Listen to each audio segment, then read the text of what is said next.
Ever notice how the simplest solutions often get the most resistance? That'll never work. That's the battle cry of contractors stuck in the same money problems year after year. Today, we're busting the myths about profit first in construction, proving this straightforward system works, especially well for complex businesses like yours. Like installing proper drainage before building the foundation, getting your cash flow right prevents bigger problems down the road. This is the Contractor Success Forum. I'm Wade Carpenter with Carpenter Company CPAs, alongside Stephen Brown with McDaniel Willey Bonding and Insurance. Stephen, is profit first financial hocus pocus? I don't know. At first, I thought the name kind of sounded a little bit hokey because it could be like a get-rich-quick scheme. And it's not a get-rich-quick scheme. It's a business system. I mean, it's common sense. It's, I think, relatively easy to understand. I think a little bit of study of it goes a long way.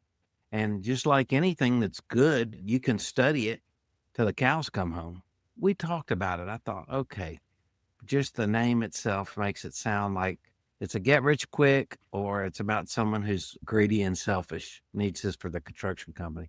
But realizing, Wade, that profit is the reason why you should be in business, unless you're a nonprofit construction company, right? So profit is why you should be in business. The reason you strive for profit, because it's a measuring post that allows you to do what you want to do, what you need to do. So however you look at it, profit is something that needs to be measured. And so many contractors just don't think of putting that profit first, paying themselves first out of their company. We've done so many podcasts on all the reasons why profit first works. What are you hearing main complaints when people are giving you honest feedback about your book right now and what you've done for them? Yeah, so actually this episode was born out of a friend of mine, CPA friend in St. Louis. His name's Tim Fitzgerald. I may send him this episode, but we were on a call together. He read my book. He actually introduced me to one of the books that inspired me to write in this business fable style. It's called The Goal.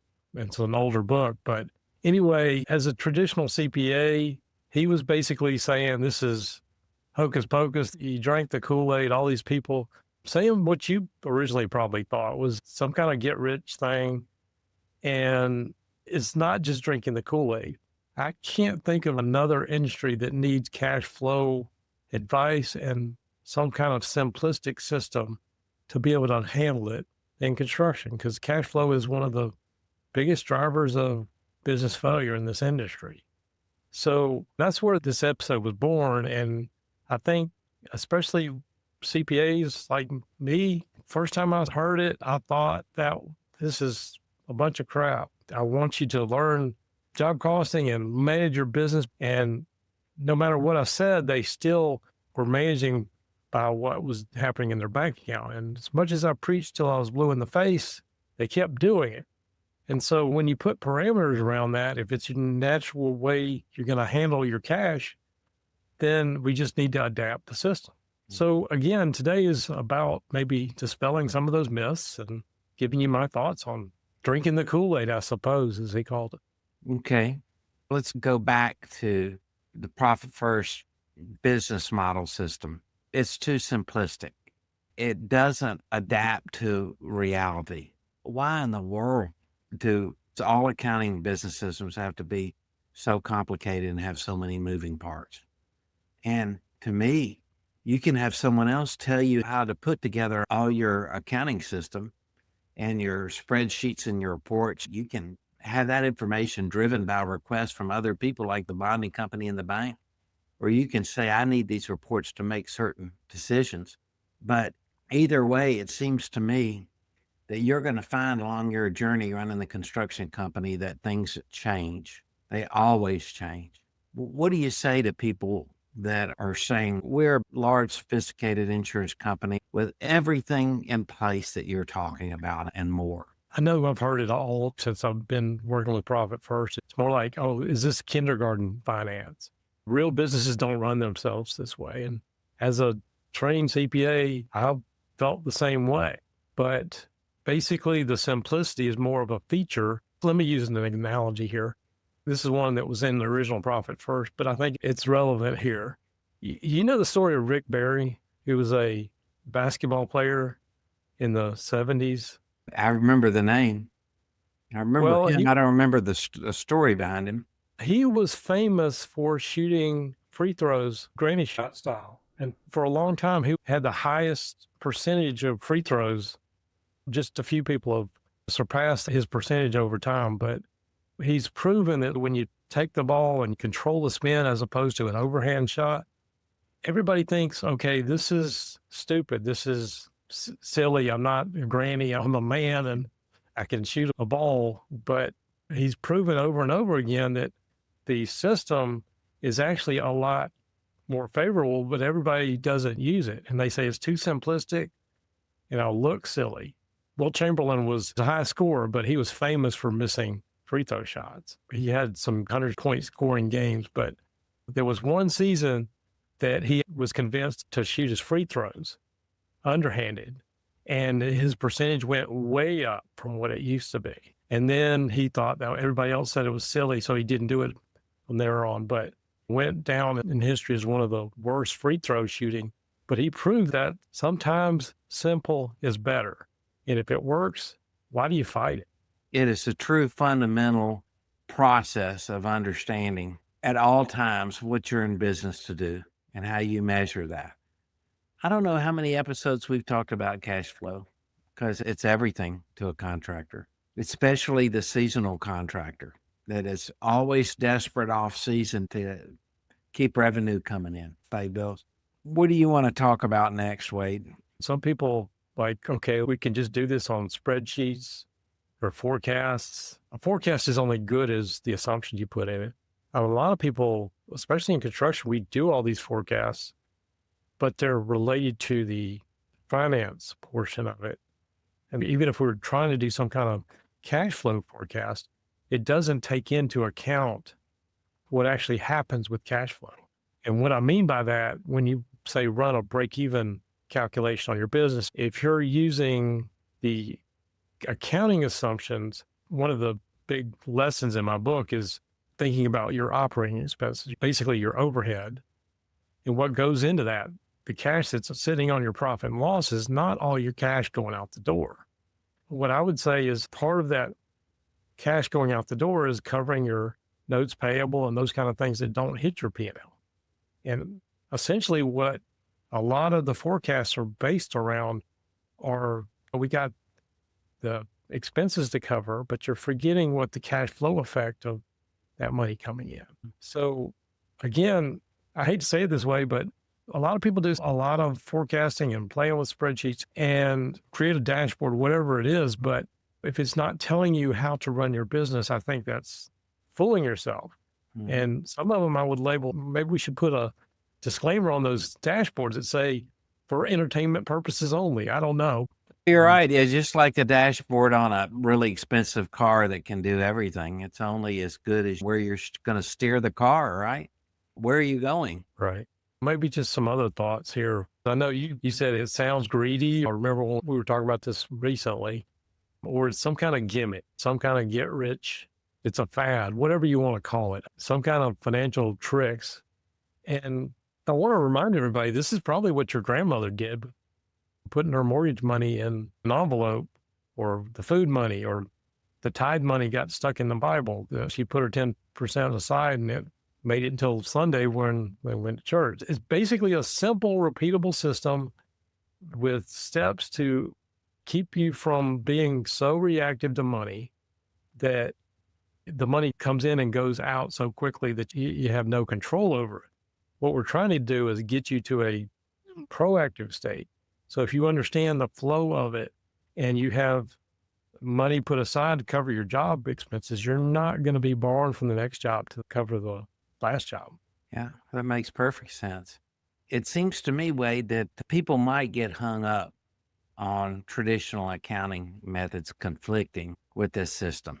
And I don't get that. I know you run into it a lot more than I would, but helping a contractor understand where they want to go and putting the systems in place to do that, that's what construction accounting is all about. That's what any accounting is all about. You were telling me about your friend who thought it was too simplistic.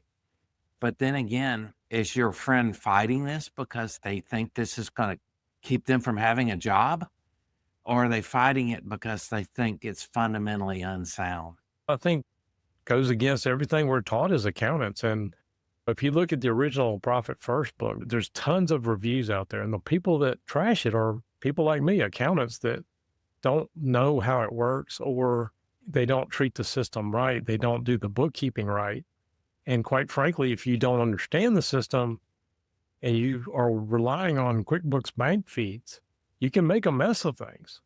But when you treat it right and you understand the system, you get clarity on your cash, and it's not really any harder than any other system. It does not replace your accounting system. It's plugged into your existing accounting system. I'm not telling you to trash your job cost system. You absolutely need that. You need these other financial measures, but you also need to have some control over your cash. Mm-hmm. And that's what the system does. I'm not telling you to throw everything out. We're going to look at job costs differently from the way we would do it for tax or accounting, doing an audit for bonding purposes or something like that. But we're looking at it from the lens of what actually happens in our job costs and getting clarity on what our overhead factor really is in cash. And the final thing that I would say on that is the profitability. When you're looking at profit, we're solving for profit in cash to show up on your balance sheet. So that's a long way to get there. But again, I'm not advocating you throw out your accounting system. You absolutely need your accounting system, but this will put some guardrails around it. It makes a lot of sense, Wade. And I can just say, as a construction accounting CPA such as yourself, having a lifetime of analyzing reports and trying to figure out how contractors stand financially and help them with their problems. Because if I can't help them with their problems, I can't help them get bonding. And if I can't help them get bonding, then I don't get paid.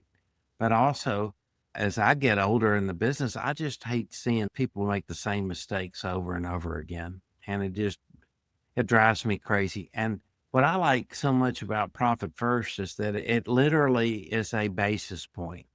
It's almost like saying, if you want to go somewhere, you got to figure out whether you're heading north, south, east, or west, and you need a compass first. You are going to start your construction company, or you're already operating one. No matter where you are in this book, you use so many examples of folks that have been in business for many years. And that's not how you measure success. First of all, it's great that you're able to keep your company going for many years, but your way to measure success is for you to measure it. So you may have been in business many years, but you're not measuring the definition of what success is for you, for your company, for your employees, for your clients. This is a good way to think about this because, first of all, I think it allows you to more professionally manage your company. Just because it sounds simple and you can understand it, I think that's a misnomer. I would argue with anyone that says that. To your point, I actually just had this week a conversation with a contractor. They've been around for 20 years, but the owner is in a place of, I can't stop because my whole world's going to come crashing down. She built up a pretty big, sizable debt, and she's trying to work through it. And we're making small steps right now. She put aside 1 or 2% for tax and profit, and she ended up short. But otherwise, she would have jumped into one of these pay by the week loans that cost so much money and basically sent her spiraling. Mm-hmm. We're slowly building out of it, and it doesn't happen overnight.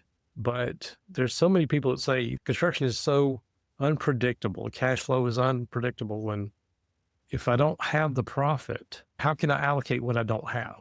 Number one, I think the system puts those guardrails around it. It says, okay, this is what we've allocated for our overhead. You don't have enough money in that account. That's kind of telling you maybe your overhead's a little bit too high. If you're putting money aside for your job expenses and you're consistently going over it, then maybe you're not bidding right. Or maybe your mix of jobs has changed. Or maybe you're losing it in the field or the jobs are stretching on. And things are going to happen in construction. It's unpredictable. But a lot of people don't realize that they start growing and they start chasing cash flow and they start dropping that margin thinking they're going to make it up on the volume. I keep calling it guardrails. Or these are the bumpers in the bowling alley for the little kids. So the bowling ball doesn't go in the gutter. Yeah, now that's a good analogy. I think one thing people get confused about the simplicity of the idea is that there's no power in doing something small. You don't understand. I'm big time. I'm doing millions of dollars a year in sales, and I am dying here. I got to make up for it. I got to work harder. I got to work faster. And the smallest things are everything.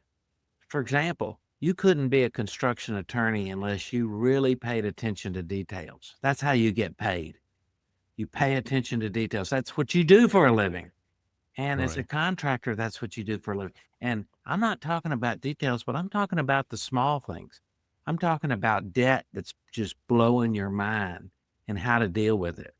And then there's the most basic, take a deep breath. Let's start. Let's start doing it in the right way. Taking your smallest debt, paying it off, paying off the higher debt. That's a methodology. We've talked about Dave Ramsey and popularizing that. But that's the simplicity that makes sense.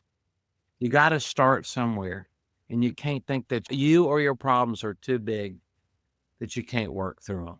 When you mentioned that, I was thinking of another conversation I was having with somebody last week. They're doing about 8 or 9 million a year, and they have nothing saved to their name. They're approaching retirement.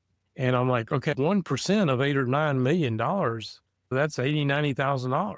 So would you really miss 1 or 2% if you started carving it out?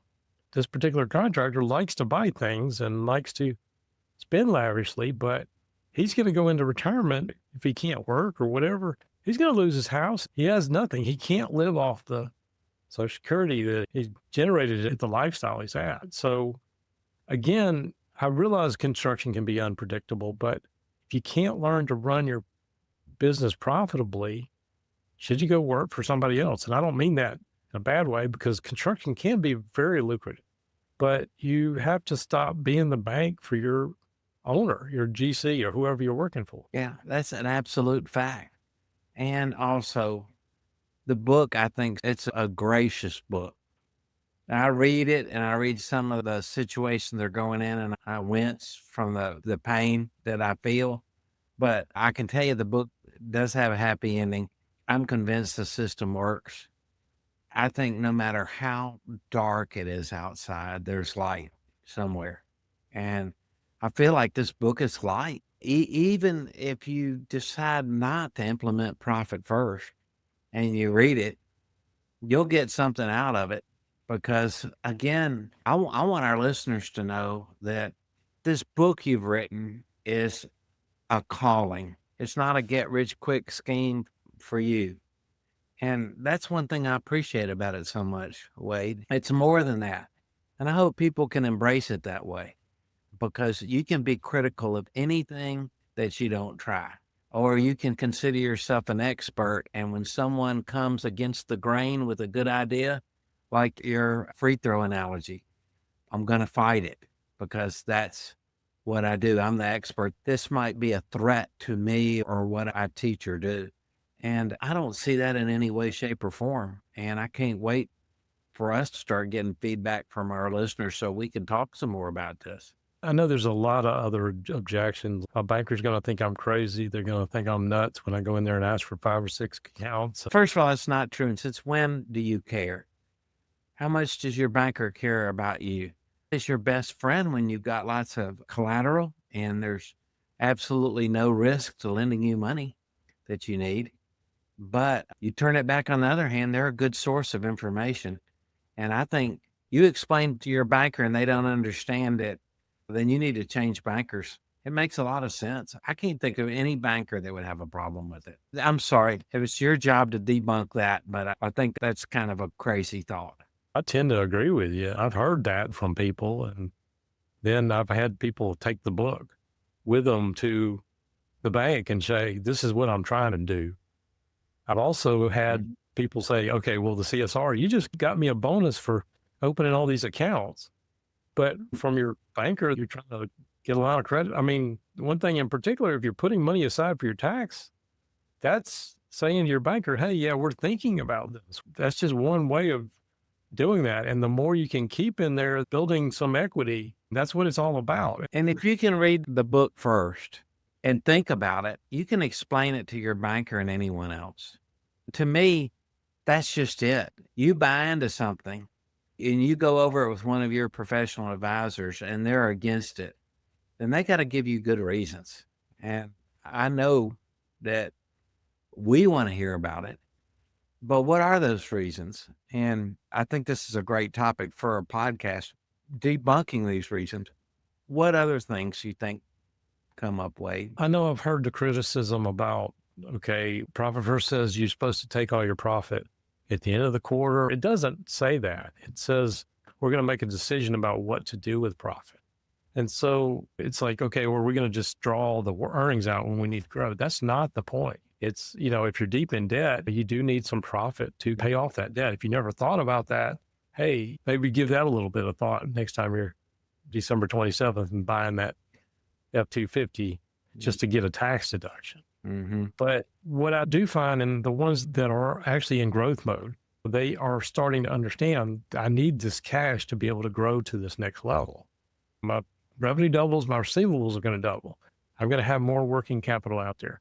And whether you say my banker, my bonding company is not going to understand this, the ones I've talked to love the fact that you're building some retained earnings and some liquidity in your business. Mm. And we're trying to build profit in cash. Another issue I see is we get this cash in there, but then I'm going to reinvest it in that truck. And if we're constantly reinvesting, we're not taking anything home. I mean, just using that example I just gave you, you bought that truck on December 27th. By September 5th, you've got 80,000 miles on it. How is that investment looking to you? I think that depreciation on that truck is probably far worse than you having that money in even a simple savings account. Mm-hmm. No, it's a good point. You still got to get around in a truck, but how are you going to do it in the future? And how are you going to be a good steward of the money that's allocated to you to run your construction company? I totally get that. From a bonding company standpoint, if I had a contractor that had this system in place and could show it was working, all the reports and everything a bond underwriter needs to know are there. But here's the main thing. You are not one of those customers. The bond underwriter say, I'll approve this bond, but things are heading in the wrong direction. And if they don't stop, I'm cutting it off. You see, that's one thing they generally don't say to the contractor or the agent. The writing's on the wall. You're going to have a problem. We see it, and we don't want to be a part of that problem. So this is something that's going to be, I think, greatly embraced by the surety industry. And their job is to measure whether you're going to be able to finish a job or you're going to have trouble with the job. And they want to latch themselves to contractors that know what they're doing and get the jobs finished. And then you'd absolutely be amazed what they can do for you, what they're able to do to help you in different situations. Everything from networking to legal advice to all sorts of scenarios. Your bonding company can be one of your best assets. Absolutely. I had a whole list of things I don't think we got to, but any burning questions that we didn't hit today before we wrap up? I don't think so. I think we should do this again with specific questions or concerns that people have either approached you about, or they're telling us when they're reading the book or when they first start implementing the book. I think this is going to be a process, Wade. Again, over 6 or 7 years of teaching this to contractors, a lot of these I've already heard in different forms, and they may say it in different ways. To those out there saying that it doesn't work, well, have you tried it? And again, my first impression of this was, this is crap too. And I read the first version of it, and I've seen contractors stick money aside. And the next thing I know, they just, I got an extra $5,000, I'm going to put it in a savings account. That's not the same thing. So I guess what I would say is, if you're listening to this, give it a shot. It does work. I can show you countless contractors that we've worked with that it does work. So, Stephen, I appreciate you exploring this with us Yeah, I today. mean, the book's $20 on Amazon. I've ordered it and had it sent directly to some customers of mine that I've been talking to about. What's it cost to explore profit first and consider whether it might be what you need to do for your construction company? $20. I think your book does a great job of explaining everything. It's no bait and switch. It's the system. It's not something designed to draw you in to something that makes you more money. I hope folks give it a shot that are having these problems, because I know that it's a solution that'll work for them. I appreciate you saying all that. And I did write the book so that you can implement it without getting somebody with an MBA to build this kind of stuff. That's one of the problems I saw in the original Profit First. It's not real straightforward for the contractor, and this 17-step instant assessment can be very confusing. So we have built a community around that growing now with profitfirstconstruction.com, or we're also spinning up some group coaching around this so that we can do it a little cheaper. But I do believe in the system. I've implemented it in my own business, and it's been a game changer for me as well. Appreciate you exploring this with me today.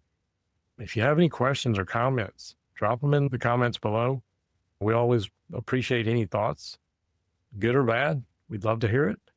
We do this every single week, and we appreciate you listening. This has been the Contractor Success Forum. Please like, share, subscribe. Always helps us out. But we appreciate you listening, and we'll see you on the next show.